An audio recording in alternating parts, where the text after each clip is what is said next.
Bonjour à toutes, bonjour à tous. Je suis ravie de vous retrouver pour cette toute première vidéo. Donc ici, je vous accompagne pour apprendre à coudre une trousse à bout carré. Je publierai très vite d'autres vidéos, donc n'hésitez pas à vous abonner à ma chaîne. Tout d'abord, avant de vous précipiter sur la conception, assurez-vous d'avoir tout le matériel nécessaire.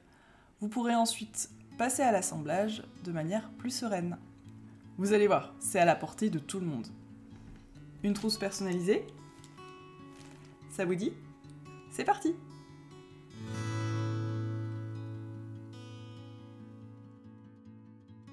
Voici votre liste de courses. Il vous faudra une fermeture éclair non séparable de 25 cm de long, un carré de tissu de 30 par 30 que vous choisissez pour l'extérieur de votre trousse, un autre carré de tissu de 30 cm par 30 cm pour l'intérieur, que l'on appelle aussi doublure. En option, vous pouvez découper un rectangle de tissu de 5 cm sur 12 cm pour finir la trousse sur un côté. Personnellement, j'ai travaillé avec des chutes de précédents projets. C'est une bonne manière de ne pas gaspiller votre tissu. Pensez-y. Et ensuite, tout le matériel de couture classique. Votre machine à coudre avec fil, aiguilles, ciseaux, etc. Concernant les pieds presseurs, je me suis servi de 3 pieds différents. Le classique pour les lignes droites, le pied presseur spécial fermeture éclair et enfin le pied de surjet pour que le fil ne s'effiloche pas une fois les coutures terminées. À la place du pied de surjet, vous utilisez bien sûr la surjeteuse si vous en avez une. C'est bon, la liste de courses est terminée. Vous êtes fin prêt, fin prête pour commencer l'assemblage.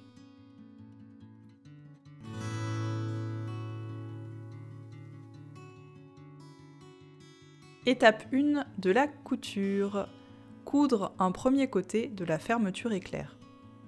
Prenez votre tissu de doublure et posez-le endroit du tissu vers vous, et donc l'envers contre la table.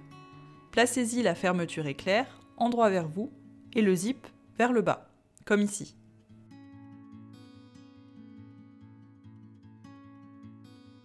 Par-dessus, vous venez poser votre tissu choisi pour l'extérieur de la trousse, l'envers vers vous, et donc l'endroit qui regarde la table. Les tissus extérieurs et intérieurs se retrouvent alors dans la position que l'on appelle endroit contre endroit. Soyez vigilant à ne pas laisser la fermeture complètement fermée pendant la couture, mais placez le zip à peu près au milieu. Nous allons devoir coudre le long de la fermeture éclair. Pour cela, maintenez la position des 3 éléments avec quelques épingles ou des petites pinces comme vous le souhaitez. C'est parti, vous allez pouvoir piquer le long de la fermeture éclair. Ah non, attendez, pour les débutants, une petite parenthèse utile. Ça ne sera pas long. Pour se servir du pied presseur spécial fermeture éclair, lorsque vous passez le doigt sur votre zip, vous remarquez une surépaisseur au niveau de la fermeture. Le pied presseur est spécialement formé pour glisser parfaitement le long de cette surépaisseur. Vous devez simplement faire attention et placer correctement la partie en creux du pied sur la bosse formée par la fermeture éclair. Et voilà. Place donc à notre première couture sur la machine. Avec le pied spécial fermeture éclair, placez correctement votre tissu avec la surépaisseur du zip. Piquez ensuite le long de la fermeture jusqu'au zip.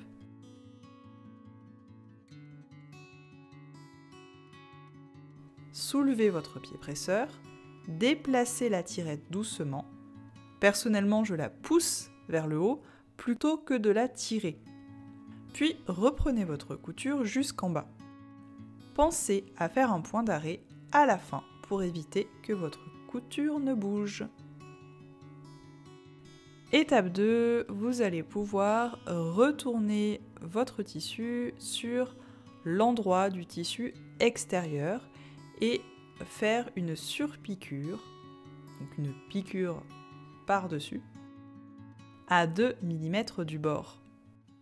Moi ici, je règle la position de mon aiguille un petit peu en décalé pour être bien à 2 mm du bord. Comme tout à l'heure, vous faites attention à ce que votre tirette ne soit pas placée complètement vers le haut. Vous la mettez bien à peu près au milieu, puis lorsque vous arrivez à la tirette, vous la poussez vers le haut et vous pouvez continuer votre couture jusqu'en bas. Une fois que c'est terminé, pensez bien à faire un petit point d'arrêt. On découpe notre fil, puis on vérifie que la fermeture s'ouvre et se ferme correctement. Si ce n'est pas le cas, on découpe et on recommence. Pour l'étape 3, on refait les étapes 1 et 2, mais pour l'autre côté de la fermeture éclair. Placez votre assemblage devant vous, puis pliez-le comme ceci, endroit contre endroit de la doublure. Vous alignez le bord de la doublure avec le bord de la fermeture. Puis, vous repliez en deux le tissu extérieur, endroit contre endroit, et vous alignez le bord du tissu contre le bord de la fermeture à nouveau. Faites correspondre les alignements des deux tissus et maintenez-les avec des épingles ou petites pinces comme vous voulez. Vous avez maintenant devant vous l'envers du tissu extérieur. Vous pouvez piquer avec le pied presseur spécial fermeture par-dessus, le long de la fermeture. Bien entendu, n'oubliez pas de placer le zip en décalé pour commencer la couture. Comme tout à l'heure, on coud jusqu'au zip, on soulève le pied, on pousse ensuite la tirette vers le haut et on termine sa couture sans oublier le point d'arrêt.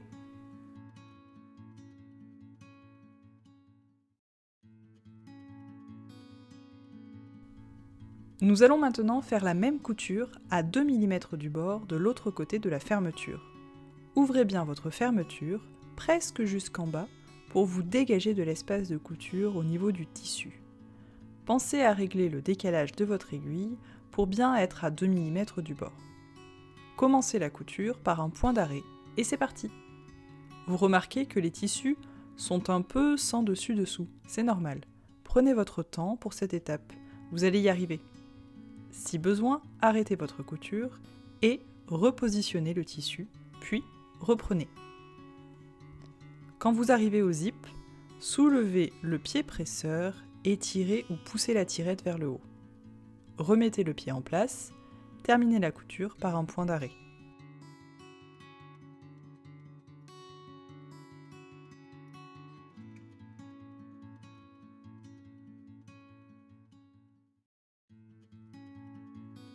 Et voilà, votre fermeture est bien prise entre vos tissus extérieurs et intérieurs, la couture est solide. Nous sommes prêts pour la prochaine étape. Pour l'étape 4, nous allons coudre les deux côtés de la trousse. Vérifiez que la fermeture est bien au milieu en mesurant une même longueur des deux côtés. Vous pouvez marquer le pli avec une épingle, puis retourner la trousse. Laissez votre tirette en décalé et fixez les deux côtés de la fermeture pour éviter que la fermeture s'ouvre pendant la couture. Puis, tracez les traits de couture juste après les arrêts métalliques haut et bas, des deux côtés de la fermeture donc. Avant de commencer à coudre, on change le pied presseur et on y met le pied classique. On prend toujours le point droit avec l'aiguille réglée au centre. Un premier côté de la trousse avec le point d'arrêt avant et après la couture. Puis, on coud le deuxième côté en pensant bien au point d'arrêt avant la couture et à la fin de la couture. Une fois terminé, on découpe le surplus de tissu à environ 5 mm du bord. Découpez le surplus de chaque côté. Pour terminer la couture proprement, nous avons besoin de surfiler les extrémités des tissus. Pour cela, nous changeons à nouveau le pied presseur. Mais cette fois, pour le pied presseur de surjet, comme celui-là, avec lui, nous allons régler la machine sur un point zigzag de surjet de votre choix. Si vous n'avez pas de pied spécial surjet, vous prenez votre pied classique, il faudra juste bien coudre au bord. D'abord, vous placez votre tissu contre le guide du pied de surjet. Avec le pied classique, placez l'aiguille à environ 5 mm du bord. Le but étant que votre aiguille pique une fois dans le tissu, une fois à l'extérieur du tissu. Commencez la couture par un point d'arrêt, puis terminez-la par un point d'arrêt. Faites la même chose de l'autre côté.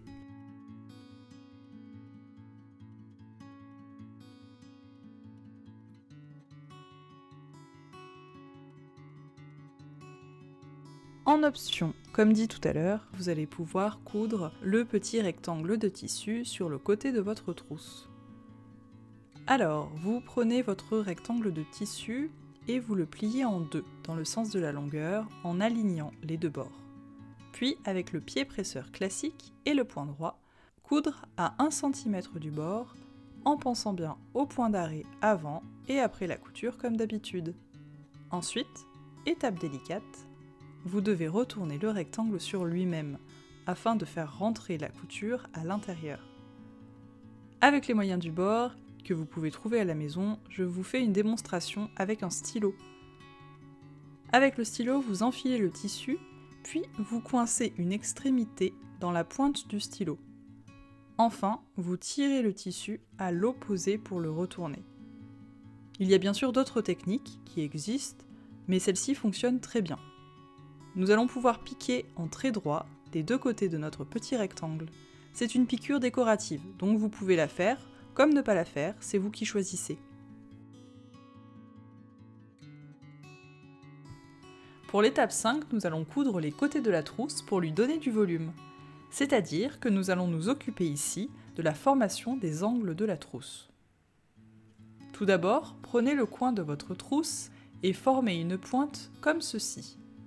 En option, nous avions cousu le petit rectangle de tissu. C'est maintenant que nous l'utilisons. Insérez-le à l'intérieur du premier coin de la trousse et fixez-le à l'aide d'une épingle si vous le souhaitez. Puis, nous traçons le premier trait de repère de couture à 3 cm du sommet de notre triangle. Vérifiez bien que la couture apparente et votre nouveau trait sont perpendiculaires.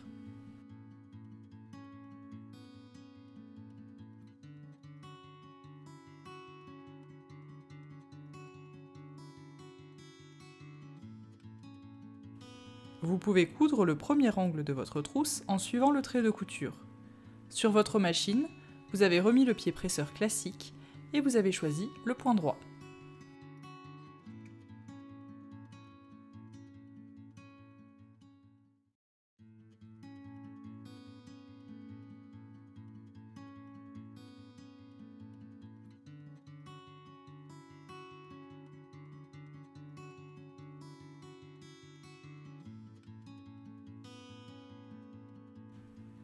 Vous allez pouvoir reproduire ces dernières étapes sur le deuxième angle de la trousse en pensant bien à coincer la deuxième partie du rectangle dans le coin. Je vous laisse faire.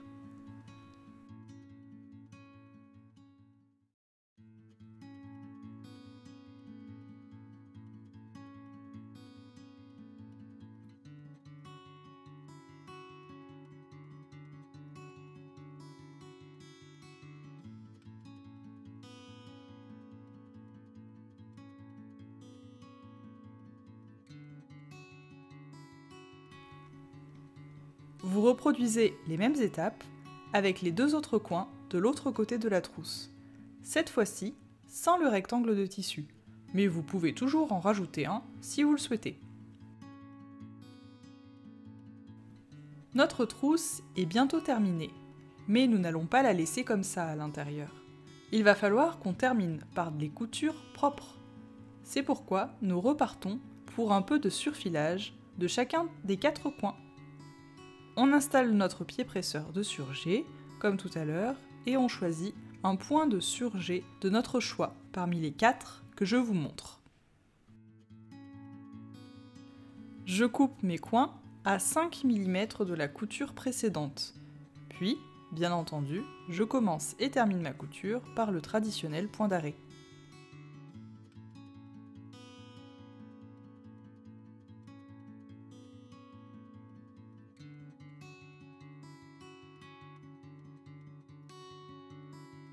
Et voilà! Il ne vous reste plus qu'à couper au ciseau les fils qui dépassent. Votre trousse personnalisée est terminée!